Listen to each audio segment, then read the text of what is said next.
Assalamu alaikum tуугандар, assalamu alaikum жалпы жамаат, урматтуу достор, жалпы биздин такыр маалымат каналыбыздын катталуучулары, алыстан жакындан көрүп жаткан мекендештер.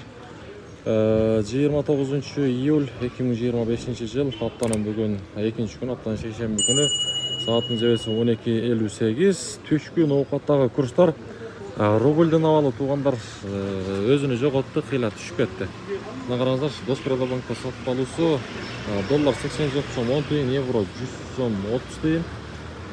Ал эми рубль болсо 1,060 тыйын. Капитал банкта дагы эле рубльден абалы мынакей 1,060 тыйын, доллар 87 сом 10 тыйын, евро болсо 100 сом 40 тыйын. Каналыбызга катталып туугандар, сөзсүз түрдө ушул чыгарылышыбызга мына ушундай сиздерден бекер болгон класс деген нерсени бассаңыздар, сиздерге күнүмдүк курстарды жеткирип үлгөрүп турам. Эми болсо акча алмаштыруучу жерди дагы көрсөтүп коеюн. Сатып алуусу рубль бул жакта дагы 1,060 тыйын, доллар болсо 87 сом 30 тыйын экен. Кийинки акча алмаштыруучу жер дагы рубльден абалы 1,060 тыйын, доллар 87. Доллар 87. Азия банкта дагы рубльден абалы 1,060 тыйын, мынакей доллар 87,20, евро болсо 100 сом 70 тыйын экен.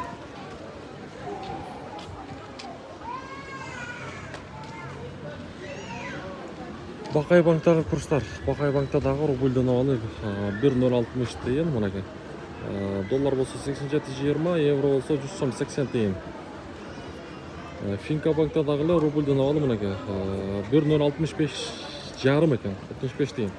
Доллар 87,30, евро 100 сом 30 тыйын. 5 тыйынга Финка банк жогору экен. Ушул моментте, ушул мүнөттөрдө.